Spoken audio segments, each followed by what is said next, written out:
Classroom में बस आप नोट्स लिख के घर आ जाएंगे, अगर वो आपको स्कूल से मिल जा रहा है, आपको लगता है कि वो एडिक्वेट है, उस सोर्स पे भरोसा करें, उस सिस्टम का पार्ट बने। वो एक बोलते हैं कि नकल करने के लिए भी अकल चाहिए, नहीं तो शक्ल खराब हो जाती है। तो बात है कि जो एक मोमेंटम बना हुआ है उसको ब्रेक क्यों करना।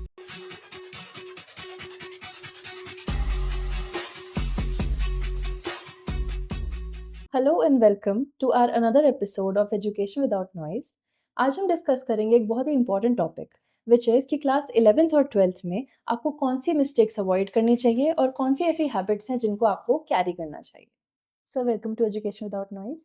आवर फर्स्ट क्वेश्चन इज़ कि क्लास 11th या 12th स्टार्ट करते वक्त बच्चे को सबसे ज़्यादा क्लैरिटी किस चीज़ में होनी चाहिए, उसके गोल में या रूटीन? सबसे पहले डायरेक्शन क्लियर होनी चाहिए, मतलब गोल पहले होना चाहिए। और वंस आपने गोल डिसाइड कर लिया तो उसके बाद किस रूटीन को फॉलो करके वहां रीच करना है, उस पर काम करना होगा। तो पहले क्लैरिटी चाहिए गोल की और उसके बाद रूटीन की। एक मिस्टेक होती है कि लोगों को लगता है, ऐसी हमेशा बातें होती हैं कि आपको आपका गोल क्लियर होना चाहिए। बट केवल गोल क्लियर होने का मतलब क्या है? आपने नाम लिख लिया कि मुझे ये करना है, केवल वो नहीं। बात है कि पहले गोल क्लियर करो, फिर उसका एक रोड मैप बनाओ कि कैसे पहुंचोगे। फिर एक कंसिस्टेंसी में काम करके, एक रूटीन में काम करके फिर आप अचीव कर सकते हो। केवल गोल डिसाइड करना is not clarity. Goal decide करना और उसका एग्जीक्यूशन प्लान बना के एग्जीक्यूट करना इज क्लैरिटी। तो पहले गोल, फिर routine to achieve that goal. Sir अक्सर हमने देखा है कि बच्चों को पता चलता है कि इस बुक से पढ़ा जा सकता है। काफ़ी जगह से वो सुनते हैं, कभी ट्यूशन्स में, स्कूल्स में, फ्रेंड से वो सुनते हैं कि इस बुक को यूज़ करो, इस बुक को पढ़ो। तो ऐसे बुक सिलेक्शन कैसे करें? क्योंकि ऐसे तो बहुत बहुत डाटा अवेलेबल है, लेकिन ऐसे सेलेक्ट कैसे करें? बिल्कुल, बहुत सारी बुक्स हैं और बच्चे बहुत ज़्यादा कन्फ्यूज़ होते हैं। आपने जितने सोर्सेज़ बताए उसके अलावा तो इंटरनेट है। इंटरनेट पे हमेशा एक वीडियो में एक नई बुक की बात हो रही होती है। प्रैक्टिकली पॉसिबल ही नहीं है सारी बुक्स को पढ़ना। तो सबसे पहले आपको ये डिसाइड करना है कि कोई एक अच्छी बुक आपने सेलेक्ट करी और उसको पूरा पढ़ना है आप। होता क्या है कि लोग 4-5 बुक्स ले लेते हैं, एक ही चैप्टर 4-5 बुक से सॉल्व करते रहते हैं और बाकी 7 चैप्टर्स बच जाते हैं जो किसी बुक से नहीं कर पाते।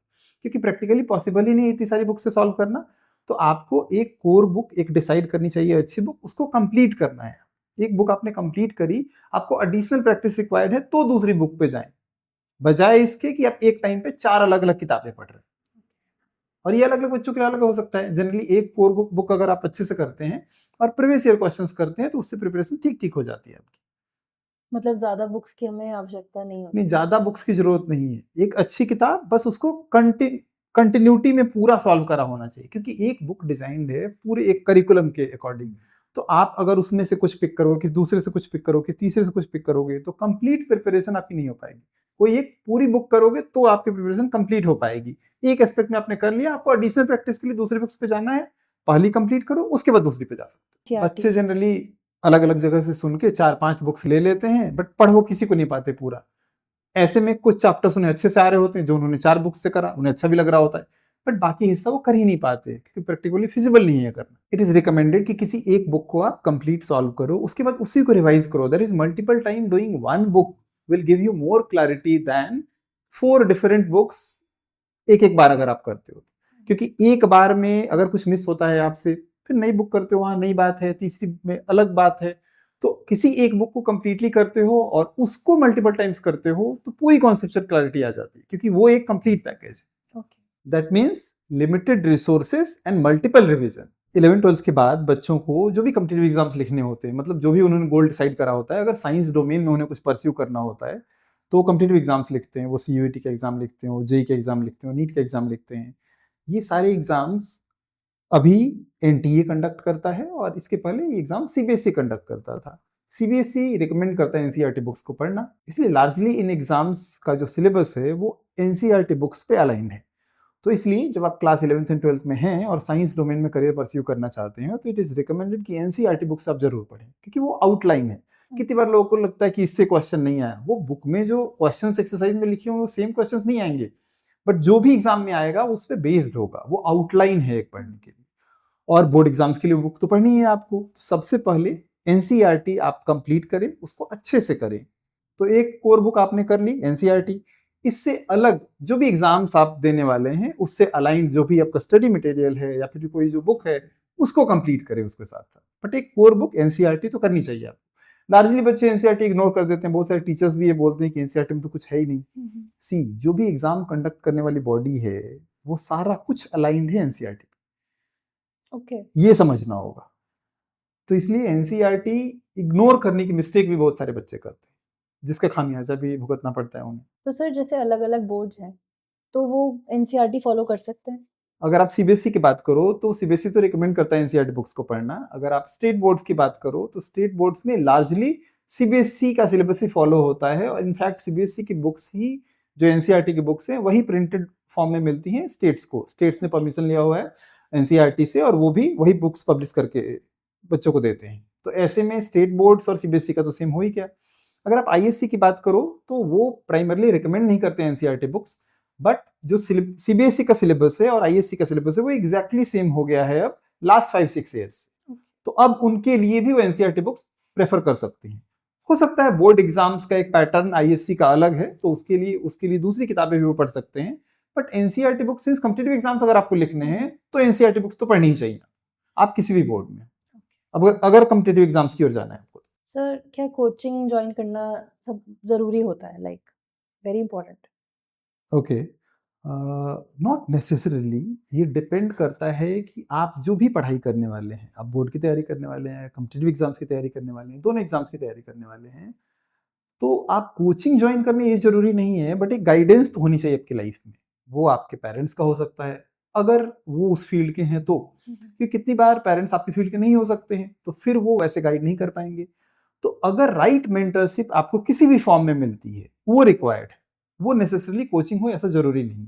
अगर वो आपको स्कूल से मिल जा रहा है, आपको लगता है कि वो एडिक्वेट है, तो स्कूल से हो सकता है। स्कूल जनरली बोर्ड एग्जाम्स के लिए अलाइंड होते हैं, तो अगर कॉम्पिटिटिव एग्जाम्स के लिए आपको जाना है तो वो एक कमी वहां हो सकती है। बट अगर आपके पेरेंट्स या फिर कोई नोन में आपके हैं जो आपको टाइम दे सकते हैं, रेगुलर मेंटरशिप सेशंस उनके हो सकते हैं आपके साथ, और वो उस फील्ड के हैं जिस फील्ड में आपको जाना है, तो आपको कोचिंग रिक्वायर्ड नहीं है, क्योंकि अल्टीमेटली कोचिंग गाइडेंस के लिए हम जाते हैं वहां पे। ये भी देखना है कि क्या कोचिंग चले जाने से गाइडेंस हो जा रहा है, क्योंकि कोचिंग में गाइडेंस तो तब मिलेगा जब आप उनसे कनेक्ट कर पाएंगे। क्लासरूम में बस आप नोट्स लिख के घर आ जाएंगे तो वो गाइडेंस नहीं मिल रहा वहां। वो सिलेबस तो इंटरनेट पे देख लें आप। अभी आप कोचिंग इंस्टीट्यूट्स में देखो 50-60-100 बच्चों में जब हम बैठे होते हैं तो हम तो नोट्स कॉपी करके वहां से आ रहे होते हैं। जब तक इंटरेक्शन नहीं होगा, आप अपनी बात बोल नहीं पाओगे, मेंटर के साथ आपका कन्वर्सेशन नहीं होगा, तो मेंटरिंग नहीं हो रही है आपकी। वो तो यूट्यूब पे लेक्चर सुन सकते हो आप, बट मैं मेंटर की बात कर रहा हूँ जो आपको समझे, उसके अकॉर्डिंग गाइड कर पाए।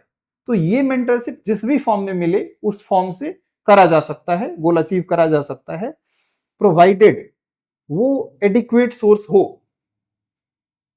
तो कोचिंग नेसेसरी नहीं है, बट सिंस ज्यादातर लोग के नोन या पेरेंट्स उसी फील्ड के हैं, ऐसा जरूरी नहीं है, तो इसलिए कोचिंग की जरूरत होती है।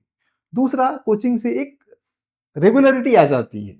अगर आप सेल्फ डिसिप्लिन हैं और राइट मेंटरशिप है, जिस मतलब ऑब्वियसली जो आप इंटरनेट से ले रहे हैं, आपको लगता कोई सोर्स है जिससे मेंटरशिप मिल जा रही है, बट आप सिंस वहां टू वे कम्युनिकेशन नहीं हो रहा, सामने वाला आपको नहीं जान रहा, तो आप कितना डिसिप्लिन से प्रिपेयर्ड हो सकते हो, उसके लिए सेल्फ डिसिप्लिन अगर है तो रिक्वायर्ड नहीं है। अगर नहीं है, आपको अगर एक एक्सटर्नल सिस्टम चाहिए जो आपका एग्जीक्यूशन में हेल्प करे, तो फिर ऐसा सिस्टम रिक्वायर्ड होता है। तो जब भी आप मेंटरशिप का सोर्स डिफाइन करें, चाहे वो आपके नोन में हो या कोचिंग हो या जो भी हो, आप पहले देख लें कि सामने वाला आपको समझ के आपको गाइड करने के लिए तैयार है कि नहीं। अगर सामने वाला टाइम दे सकता है आपको समझ के आपको गाइड करने के लिए, उस सोर्स पे भरोसा करें, आप उस सिस्टम का पार्ट बने। ये कोचिंग हो सकता है, स्कूल हो सकता है, या कोई और सोर्स हो सकता है। तो नेक्स्ट क्वेश्चन इज कि नोट्स बनाना शुरू से ज़रूरी होता है या फिर पहले हमें अपने कॉन्सेप्ट्स की क्लैरिटी पर फोकस करना चाहिए? दोनों चीजें पैरेलल में होती हैं। मतलब कोई भी चीज आप जब पढ़ो तो सबसे पहले तो ये कि वो बात आपको समझ आए, बट बात समझ आने के बाद देखो अराउंड 70-80 चैप्टर्स का सिलेबस होता है, 11th और 12th की बात आप कर लो, तो ये सारा कुछ आप रिकॉल नहीं कर सकते अगर केवल कॉन्सेप्ट क्लियर करते गए आप और रिकॉल करने का मेथड नहीं तैयार किया आपने। तो इसके लिए जरूरी है कि जब भी आप पढ़ रहे हैं प्राइमरली तो समझे, कॉन्सेप्चुअल क्लैरिटी पे फोकस करें, बट उसके बाद से उसका नोट्स भी तैयार करें, so that every week every month आप उसको गो थ्रू कर सके, रिवाइज कर सके, तभी वो सारा कुछ आपके दिमाग में रहेगा। नहीं तो आफ्टर 3 मंथ्स आपको याद ही नहीं होगा, कितनी भी कॉन्सेप्चुअल क्लैरिटी आपको हो, बट 3 महीने 6 महीने बाद उस चीज को देखने जाएंगे तो फैमिलियर सब लगेगा, बट एग्जैक्टली आपको नहीं आता होगा। तो रिवीजन के लिए नोट्स भी जरूरी हैं, तो दोनों चीजें पैरेलल में जाती हैं, बट ऑब्वियसली कॉन्सेप्चुअल क्लैरिटी और पैरेलल में उसका नोट्स। सर बहुत से बच्चे 11th क्लास को बहुत लाइटली लेते हैं, they think it as a trial year, तो is that risky? Very risky, very risky. और इसका सबसे ज़्यादा मुश्किल हो जाता है क्योंकि जितने बच्चों को आप देखो 10th क्लास में इतना अच्छा परफॉर्म करते हैं, बट 11th के जब हाफ ईयरली एग्जाम्स होते हैं तो कोई मैच ही नहीं होता जो उन्होंने परफॉर्म करा होता है क्लास 10th के एग्जाम में और जो 11th के हाफ ईयरली होते हैं। आप इसको ऐसे देखो कि कोई भी बच्चा है 10th क्लास के बोर्ड प्रिपरेशन के टाइम पे लास्ट 1-2 मंथ्स में वो जैसी पढ़ाई करता है उसने पहले कभी नहीं करा होता है, तो वो जो एक मोमेंटम बिल्ड होता है पढ़ाई करने का, वो बच्चा जैसे ही 10th बोर्ड खत्म हो जाते हैं वो रिलैक्स मोड में चला जाता है। वो रिलैक्स मोड 2-3-4 मंथ्स का हो जाता है। आफ्टर 2-3 मंथ्स लिखना उन्हें नया एक्सपीरियंस लगने लगता है। आप सोचो तो आफ्टर 6 मंथ्स आप कुछ ना लिखो फॉर 6 मंथ्स और आफ्टर 6 मंथ आप कुछ लिखने जाओ तो लिखना आपको नया एक्सपीरियंस लगेगा। तो बात है कि जो एक मोमेंटम बना हुआ है उसको ब्रेक क्यों करना। थोड़ा लाइट कर सकते हो, बोर्ड एग्जाम्स खत्म हुए 2-3-4 डेज का ब्रेक लिया, या फिर जितना पढ़ाई आप कर रहे थे उसको थोड़ा रिड्यूस कर दो, आवर्स रिड्यूस कर दो, बट वो कंटिन्यूटी ब्रेक नहीं होनी चाहिए क्योंकि एक जो मोमेंटम हुआ बना था वो ब्रेक हुआ और फिर से वो रीस्टार्ट। आप देखोगे कि 2-3 मंथ्स के बाद जब बच्चा स्टार्ट करना चाहता है दोबारा से उस मोमेंटम पे पहुंचने में कितनी बार पूरा 11th लग जाता है। तो ऐसे में 11th तो पूरी वेस्ट हो गई। और 11th है फाउंडेशन ईयर, लोग जो उसको ट्रायल ईयर समझते हैं वो है फाउंडेशन ईयर, फिर 12th उस पर बेस्ड होता है। बच्चे लार्जली किससे सीखते हैं, वो जो उनके स्कूल में बच्चे होते हैं जो सीनियर्स होते हैं उनसे पूछते हैं, वो बोलते हैं कि नहीं नहीं 12th तो अलग है 11th तो अलग है। बात है कि जब भी कॉन्सेप्चुअल क्लैरिटी की बात करोगे तो 12th पे बेस्ड है 11th। केवल फैक्ट्स की बात करोगे तो यहाँ हम दूसरा कुछ पढ़ रहे हैं, 12th में दूसरा कुछ पढ़ रहे हैं।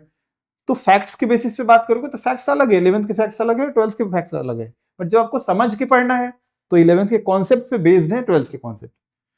फैक्ट्स अलग हैं तो क्या सारे फैक्ट्स आप याद कर सकते हो? नहीं, याद करना बहुत मुश्किल हो जाएगा और वो पर्पस ही नहीं पढ़ाई का। पढ़ाई तो समझने के लिए है ना, और अगर आप समझ के पढ़ना चाहते हैं तो आपको 11th आनी चाहिए। तो समझ के पढ़ने के लिए 11th फाउंडेशन ईयर है, और खास करके उन लोगों को जिन्हें कॉम्पिटिटिव एग्जाम्स लिखने हैं वहां पर तो कॉन्सेप्चुअल क्लैरिटी ही की है। तो इसलिए 11th में जो टाइम वेस्ट करते हैं वो बिल्कुल बच्चे ना करें। हर साल ऐसा हजारों बच्चे करते, लास्ट में रिग्रेट करते हैं। तो बात है कोई काम ऐसा ना करे जो लास्ट में रिग्रेट करना पड़े। तो स्टार्टिंग से ही अगर वो ठीक पढ़ाई करेंगे, मतलब स्टार्टिंग से ही जो 11th का सिलेबस है वो मोमेंटम कंटिन्यू करते हुए पढ़ाई अगर करते रहेंगे तो वो ये ब्रेक नहीं आएगा, और ऐसे में वो 12th और आगे की पढ़ाई ज्यादा अच्छी कर पाएंगे। सर 11th क्लास में स्टूडेंट सबसे ज्यादा कौन सी मिस्टेक्स करते हैं? ओके, तो जो अभी हम बात कर रहे थे उसी को कंटिन्यू करो अब। तो 10th क्लास में हमने पढ़ाई अच्छी करी होती है लास्ट मोमेंट पे, फिर जो उससे मार्क्स आते हैं तो उससे ओवर कॉन्फिडेंस आ जाता है। अगर आप कंपेयर करो 10th का सिलेबस और 11th का सिलेबस तो वो मल्टीफोल्ड हो जाता है। ओके। अगर कोई चीज मल्टीफोल्ड हो जाएगी तो उसका 1/4 आपने पढ़ा था 10th क्लास में, 1/5 पढ़ा था, और आपको लगा था ये तो मैंने लास्ट मोमेंट पे करा, लास्ट 2 महीने। बहुत सारे ऐसे पेरेंट्स मिल जाते हैं, बच्चे मिल जाते हैं जिन्हें लगता है कि हमारे बच्चे ने तो लास्ट में 2 महीने पढ़ाई करी थी और उसके 90% नंबर आ गए, 85% नंबर आ गए, तो वो तो कर लेगा। बात ये है कि सिलेबस 11th में मल्टीफोल्ड हो जाता है और बच्चा फिर उससे कोप अप नहीं कर पाता अगर वो स्टार्टिंग से नहीं पढ़। एक एक चैप्टर जो 11th में है वो बहुत इन डेप्थ पढ़ना है उसमें, ऐसे में उसमें टाइम लगता है और बच्चे को 10th वाली आदत होती है, तो वो लास्ट में वो पैनिक सिचुएशन में आ जाते हैं। तो एक तो ओवर कॉन्फिडेंस हो गया, दूसरा वो टाइम पे काम नहीं करते, उन्हें लगता है कि हम कर लेंगे क्योंकि पिछली बार हमने करा था 10th में तो आगे भी कर लेंगे, बट वो जो काम पाइल अप हो जाता है वो कभी पूरा ही नहीं हो पाता। तो कंसिस्टेंसी बच्चे मेंटेन नहीं करते, कंसिस्टेंसी मेंटेन नहीं करेंगे तो किसी मोमेंट पे हम पढ़ेंगे, किसी मोमेंट पे नहीं पढ़ेंगे। आजकल तो यूट्यूब पे बच्चे लेक्चर्स देखते रहते हैं या फिर जहां भी वो क्लासेस कर रहे हैं वहां के लेक्चर्स देखते हैं और प्रैक्टिस नहीं करते। तो बात है कि जब आप लेक्चर्स देखते हैं तो आपको लगता है कि आपको चीजें समझ आ गई, बट जब आप क्वेश्चंस करेंगे तो पता चलता है क्वेश्चन से कि आपने क्या सीखा, कितना आप अप्लाई कर पा रहे हैं। तो लार्जली बच्चे केवल लेक्चर सुन लेते हैं और उन्हें लगता है कि उनकी पढ़ाई हो गई और क्वेश्चंस वो करते नहीं है। बट जब वो एग्जाम में जाते हैं और उन्हें लगता है पढ़ा तो है मैंने, बट एग्जाम में क्वेश्चंस नहीं होते क्योंकि क्वेश्चंस की प्रैक्टिस तो नहीं करी आपने। तो ये सारे मिस्टेक्स हैं जो 11th में जनरली बच्चे करते हैं। और 12th में? 12th में जो 11th की बात हमने करी उसमें लार्जली चीजें तो वही रहती हैं, बट अगर बच्चे ने 11th में उसे लगा पैनिक सिचुएशन आई, फाइनल एग्जाम खराब हुए, तो उसे लगता है कि 12th में हम इसको ठीक कर लेंगे। बट जब वो 11th में बच्चा था तो वो सोच रहा था कि उसे कॉम्पिटिटिव एग्जाम्स भी देने हैं, बोर्ड एग्जाम्स भी देने हैं, तो इतनी सारी चीजें सोच रहा होता है। बट जब 11th के रिजल्ट उसके खराब होते हैं तो उसके बाद से 12th में वो सोच लेता है ये कॉम्पिटिटिव एग्जाम्स तो नहीं देने अब। तो उसे लगता है कि अब तो काम हमारा आसान हो गया, केवल बोर्ड एग्जाम देने हैं। तो 12th फिर से लेट स्टार्ट हो जाती है उनकी, क्योंकि सिंस उन्होंने अपना काम कम कर लिया होता है कि अब मेरा फोकस होगा बोर्ड एग्जाम पे, कॉम्पिटिटिव एग्जाम्स नहीं, क्योंकि 11th तो खराब हो गया। कॉम्पिटिटिव एग्जाम्स में 11th और 12th दोनों आता है, अब तो कॉम्पिटिटिव एग्जाम्स नहीं हो पाएंगे, तो मैं फोकस करूंगा क्लास 12th पे और बोर्ड एग्जाम्स पे। सिंस उसने अपना वर्क हाफ कर लिया है, उसे ये पता है कि हाफ कर लिया है, तो फिर से 12th में स्टार्ट करने में वो लेट कर देता है। दूसरा, 12th में सिलेबस जल्दी खत्म होता है, उसके बाद से प्री बोर्ड्स होने होते हैं, इंटरनल प्रैक्टिकल होते हैं, एक्सटर्नल प्रैक्टिकल होते हैं, इन सब के लिए टाइम चाहिए होता है। तो जब तक वो डिले करता है तब तक इन सब चीजों का टाइम आ जाता है, फिर वो प्रैक्टिकल फाइल्स और इन सब चीजों में लग जाता है, और लास्ट में फिर से वही पैनिक सिचुएशन 12th में क्रिएट हो जाती है। अगर 11th ठीक नहीं हो पाई है किसी रीजन से, जो बहुत सारे बच्चों के साथ ऐसा होता है, तो 12th सही स्टार्ट करें। 12th सही स्टार्ट करने का मतलब है स्टार्टिंग से ही जो भी चैप्टर्स पढ़ रहे हैं उसके प्रीवियस ईयर क्वेश्चंस मिल जाते हैं, लास्ट 10 ईयर्स में जो क्वेश्चंस आए हुए हैं, हर चैप्टर के साथ वो चैप्टर पढ़े, कॉन्सेप्ट सीखे, उस चैप्टर के क्वेश्चंस करे, और फिर प्रीवियस ईयर क्वेश्चंस भी साथ में प्रैक्टिस करें। तो ऐसा अगर वो करते जाएंगे तो जब वो सिलेबस कंप्लीट करेंगे तब तक उन्होंने पूरी बुक कंप्लीट कर ली, पढ़ के उसके क्वेश्चंस करके, और लास्ट 10 ईयर्स में इन चैप्टर्स से यानी पूरे सिलेबस से जो क्वेश्चंस बोर्ड एग्जाम्स में आए हैं वो भी वो सॉल्व कर चुके हैं। तो जब वो सिलेबस कंप्लीट करते हैं तब वो जब मॉक प्रैक्टिस करते हैं, मॉक टेस्ट लिखते हैं, तो प्री बोर्ड्स के लिए ज्यादा अच्छा प्रिपेयर कर पाते हैं। फिर प्री बोर्ड्स अच्छा पेपर्स, मॉक प्रैक्टिस से उन्हें पता चलता है कहाँ कमियां हैं, कौन से चैप्टर के क्वेश्चंस नहीं हो रहे, फिर उस वाले जहां कमियां हैं उस पर वो काम करते हैं। इस तरह से मिस्टेक्स फाइंड करना और उस पर इंप्रूव करके 12th अच्छा करा जा सकता है। बट मिस्टेक ये है ये सारा कुछ नहीं करना और 12th में दोबारा से लेट हो जाना और फिर से उसी पैनिक सिचुएशन में पहुंच जाना। तो सर क्या टॉपर्स को कॉपी करना एक सही स्ट्रैटेजी है? ओके, तो जनरली बच्चे जो पढ़ाई कर रहे हैं, हर बच्चा अलग है। कोई बच्चा टॉपर है तो वो इसलिए है कि उसने ये सारा काम सही समय पे करना शुरू कर दिया था, पहले उसने करी थी और इसलिए उसको ये आउटकम मिल रहा है। अगर आज के डेट में आप टॉपर नहीं है और वैसा होना चाहते हैं, उसको ब्लाइंडली कॉपी करोगे तो उसने जो पहले पढ़ाई में टाइम इन्वेस्ट किया वो आपने नहीं किया है, तो उसने जो पहले इन्वेस्ट किया है वो भी आपको इन्वेस्ट करना होगा अगर आपको टॉपर बनना है। तो ब्लाइंडली कॉपी करने से नहीं होगा, क्योंकि बहुत सारी चीजें जो 9th में उसे पढ़नी थी उसने पढ़ ली थी, आपको 9th की वो चीजें क्लियर नहीं है। तो आप अगर केवल उसको कॉपी करोगे तो वो बेसिक्स तो कभी ठीक नहीं हो पाएंगे आपके, और बेसिक्स ठीक नहीं होंगे तो एडवांस कभी भी ठीक नहीं हो पाएगा, उसके आगे चीजें नहीं हो पाएंगी। तो ऐसे ब्लाइंडली कॉपी नहीं करना चाहिए।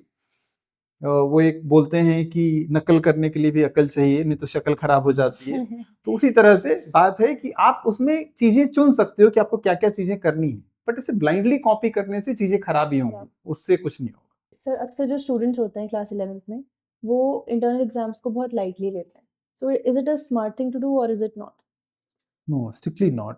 मतलब आप देखो तो जो भी इंटरनल एग्जाम्स होते हैं, आप यूनिट टेस्ट की बात करो या हाफ ईयरली एग्जाम्स की बात करो, क्योंकि बहुत सारे बच्चों का माइंडसेट होता है कि नंबर तो बोर्ड के दिखेंगे, स्टेटमेंट ऑफ मार्क्स जो लाइफ में आगे रहेंगे वो बोर्ड एग्जाम्स के रहेंगे, 11th के मार्क्स कोई नहीं देखेगा, जो हाफ ईयरली हुए थे, जो यूनिट टेस्ट हुए थे उसके मार्क्स कोई नहीं देखेगा। बट बात है कि इससे आप रियलिटी चेक से बच रहे हैं। मतलब 2 साल के लिए अगर आप पढ़ाई छोड़ दें, प्रैक्टिस छोड़ दें और लास्ट में सोचें कि लास्ट में मैं ठीक कर लूंगा, तो ये कैसे हो सकता है? तो बात है कि छोटे छोटे पार्ट्स में, छोटे छोटे क्वांटम में जब आप चीज़ें सीखते हैं, उसका टेस्ट देते हैं, उसमें नंबर आते हैं, नहीं आते तो आप एनालाइज करते हैं कि ये नंबर क्यों नहीं आए, फिर उसको ठीक करते हैं, तो ऐसे आप इंप्रूव करते हैं। ऐसा नहीं होगा कि 2 साल के लिए इन एग्जाम्स को सीरियसली आप नहीं लेंगे और लास्ट में एक ही बार आप अच्छा कर लेंगे। ऐसा बहुत सारे बच्चों को एग्जाम्स के बाद सुन सकते हो आप बोलते हुए कि अगर मैं पढ़ूं तो मेरे नंबर आ जाएंगे। अच्छा, ये 2 साल बोलते रहते हैं अगर मैं पढ़ूं तो नंबर आ जाएंगे, और वो नंबर लास्ट तक नहीं आते, कि ना वो पढ़ेंगे ना वो नंबर आएंगे। तो बात है ना, ये एक हम खुद को कंफर्ट देने के लिए, अभी के लिए चीजों को टालने के लिए ऐसी बातें हम करते हैं, वो हमारी साइकी में होता है। हमें लगता है कि अगर हम पढ़ेंगे तो आज नंबर आ जाएंगे, सिलेबस तो यही है, चैप्टर्स तो यही, इतने तो मैं पढ़ ही सकता हूँ, और मैं पढ़ लूंगा तो दिमाग में रहेगा और नंबर भी आ जाएंगे। अच्छा, कभी कभी ना किसी एक चैप्टर के टेस्ट में ऐसा कर भी लेते हैं, एक दिन पढ़ लिया और उसमें नंबर भी आ गए। बट बात है कि जब तक आप सारा सिलेबस नहीं करेंगे तो एक्चुअल एग्जाम में तो सारा सिलेबस आने वाला है, और आपको लगा कि 2 घंटे में आपने चैप्टर पढ़ लिया था, उसमें नंबर भी आ गए। बट सारे चैप्टर पढ़ने के लिए तो आपको 200 घंटे पढ़ना है। 200 घंटे आप पढ़ेंगे नहीं, ना चीजें दिमाग में रहेगी, ना आपने रिकॉल करा होगा, तो लास्ट में चीजें ठीक हो ही नहीं पाएंगी। तो वो एक एपरेंट फीलिंग है कि अगर मैं पढ़ूंगा तो नंबर आ जाएंगे, ना आप पढ़ेंगे ना वो नंबर आएंगे। तो इसलिए पढ़ना शुरू कीजिए और ये टेस्ट लिखने शुरू कीजिए, ताकि रियलिटी चेक भी मिलता रहे कि आप जो सोच रहे हैं क्या सच में वैसा है कि नहीं। सर टेस्ट्स की फ्रीक्वेंसी क्या होनी चाहिए एक स्टूडेंट के लिए? ओके, जनरली स्कूल में अगर आप बात करो तो यूनिट टेस्ट होते हैं, हाफ ईयरली होते हैं, फिर से यूनिट्स होते हैं और फिर फाइनल एग्जाम्स होते हैं। तो in the entire year 4 bar exam होते हैं। बात है कि पूरे सिलेबस में मान लो 15 चैप्टर्स पढ़ने हैं और जो यूनिट टेस्ट होता है उसमें 2-3 चैप्टर आते हैं, फिर जो हाफ ईयरली आते हैं उसमें 7-8 चैप्टर्स आते हैं, फिर उसके बाद यूनिट टेस्ट लिखते हो 2-3 चैप्टर्स आते हैं उसमें, फिर फाइनल एग्जाम में ऑल 15 चैप्टर्स आते हैं। तो ये तो एक स्कूल का स्ट्रक्चर है, उसके साथ वहाँ टेस्ट होगा। बच्चे को अपनी पढ़ाई में ऐसा करना चाहिए कि हर चैप्टर के बाद वो ट्राई करके एक टेस्ट लिखे, ताकि उस चैप्टर में क्या कमियां हैं वो उसे पता चले। जब उसे कमियां पता चलेंगी उसको एनालाइज करेगा, उसको इंप्रूव करेगा, ऐसे ही नेक्स्ट चैप्टर के साथ।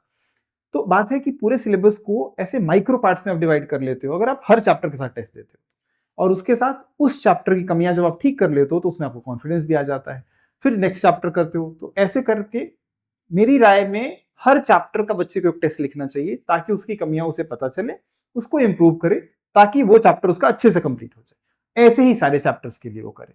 तो सर सपोज कभी किसी बच्चे के मॉक टेस्ट में कम कम मार्क्स आ रहे हैं या फिर कम स्कोर्स आ रहे हैं, तो उससे कॉन्फिडेंस लो हो जाता है। बिल्कुल हो तो इस जाता है। चीज़ को इसको हम कैसे रिबिल्ड कर सकते हैं? सबसे पहले टेस्ट के बारे में ये बात बोलता हूँ कि जब भी आप टेस्ट लिख रहे हो, आपको उसके बाद एनालाइज जरूर करना है कि जो नंबर कम आए हैं, जो क्वेश्चंस गलत हुए हैं, जो हम नहीं कर पाए, ऐसा क्यों हुआ है। जो क्वेश्चंस हमने गलत करे इसका मतलब वो हमें ठीक से नहीं आता, जो क्वेश्चंस हमने करे ही नहीं इसका मतलब हमें समझ ही नहीं आया कि कैसे हुआ। कितने बार ये होता है कि हमारा पेपर छूट जाता है, टाइम कम पड़ जाता है। तो पहले आपको देखना है कि ऐसा क्यों हो रहा है, एनालिसिस में यही मिलता है हमें। अगर कॉन्सेप्ट्स ठीक नहीं है तो कॉन्सेप्ट्स को रीबिल्ड करेंगे, ठीक से करेंगे उसको। अगर टाइम कंस्ट्रेन है आपका कि गिवन टाइम में नहीं कर पाते, इसका मतलब आपको ज़्यादा टाइम बाउंड प्रैक्टिस करने की ज़रूरत है। तो मार्क्स कम आने के रीज़न अलग-अलग हो सकते हैं। तो कोई एक तरीका नहीं है कि इससे ये ठीक हो जाएगा। आपको एनालाइज़ करना होगा कि वो नंबर कम क्यों आए, और एनालाइज़ करके जो भी आपको रीज़न मिलता है उस पे आपको काम करना है। वो आप करोगे तो चीज़ें ठीक हो जाएँगी। ओके। तो सर एक इंटरेस्टिंग क्वेश्चन कि अगर आपको अपनी क्लास 11-12th में कुछ चेंज करना हो, तो आप क्या चीज़ चेंज करेंगे और क्यों? ओके। तो अभी मैं जितनी बातें बताता हूँ, बोलता हूँ बच्चों को, ये मैंने पिछले 20 साल में सीखी हैं। तो इसका मतलब जब मैं 11-12th में था तो इतनी बातें मुझे नहीं पता थी। तो ये तो मैंने ओवर द ईयर्स सीखा है। इन चीज़ों को मैं इम्प्लीमेंट करता। उसमें अगर मैं की पॉइंट्स की बात करूँ, तो जो मोमेंटम होता है जिसकी मैंने बात करी 10th के बाद कंटिन्यू करना, वो मैं करता स्टार्टिंग से। उसके बाद से शॉर्ट नोट्स बनाने की जो मैं बात करता हूँ, वो मैं स्टार्टिंग से ही करता हर चैप्टर के साथ। और जो भी टेस्ट होते हैं उसको एनालाइज करने वाले पार्ट पे मैं ज़्यादा बेटर काम करता हूँ, थोड़ा अर्ली स्टार्ट करके करता। अच्छा, आपने पूछा कि ऐसा क्यों करते, तो उस वाले पार्ट के लिए कि देखो इसी से अगर हम स्टार्ट राइट करते हैं, राइट टाइम पे करते हैं, तो लास्ट में पैनिक सिचुएशन नहीं आती। लास्ट में ऐसा नहीं लगता कि अब इनमें से कुछ ही कर सकते हैं और कुछ नहीं कर सकते, क्योंकि टाइम कंस्ट्रेन आ जाता है। स्टार्टिंग से स्टार्ट करने का सबसे बड़ा बेनिफिट ये होता है कि लास्ट में आपके पास इनफ स्पेस होता है, कुछ भी नया करना चाहते हो तो, कुछ भी एडिशनल करना चाहते हो तो। क्योंकि अगर आप स्टार्टिंग में लेट हो जाते हैं तो लास्ट में टाइम मैनेज करना मुश्किल होता है। इसलिए मैं राइट टाइम पे स्टार्ट करने की बात करता हूँ, और अपनी लाइफ में भी मैं ये इंप्लीमेंट करता अपने क्लास 11-12 के लिए। ओके, तो सर अगर आपको बच्चों को कोई एक ऐसा गोल्डन रूल देना हो तो क्या होगा? Consistency over intensity. होता क्या है कि हम कभी मोटिवेटेड फील करते हैं और उसके बाद से एक दिन में 10-12 घंटे पढ़ाई कर लेते हैं, फिर उसके बाद से 15 दिन नहीं पढ़ते, फिर 10-12 घंटे। बात यह है कि अगर आप 6 आवर्स डेली पढ़ोगे तो 15 डेज में 90 आवर्स पढ़ाई कर पाओगे। बट आपको क्या होता है, आज पढ़ा आपने 10 घंटे, फिर 15 दिन बाद 10 घंटे, तो 20 आवर्स ही पढ़े आपने, जो कि बहुत कम है कंपेयर टू 90 आवर्स। तो बात यह है कि कंसिस्टेंसी ज्यादा जरूरी है। कंसिस्टेंट रहोगे तो बहुत अच्छा काम कर पाओगे, कंपेयर टू एक दिन इंटेंस काम करा और 15 डेज काम नहीं करा। सो कंसिस्टेंसी ओवर इंटेंसिटी। ओके। अगर आप क्लास 11th या 12th में हैं या फिर आपके कोई नोन्स या कोई रिलेटिव्स, फ्रेंड्स अगर क्लास 11th या 12th में है तो उनके साथ ये वीडियो ज़रूर शेयर करें, क्योंकि इस पूरे एपिसोड में हमने बहुत सारे इनसाइट्स शेयर कर रहे हैं जो कि आपके लिए काफ़ी यूज़फुल हो सकते हैं। Thank you for watching. मिलते हैं नेक्स्ट एपिसोड में।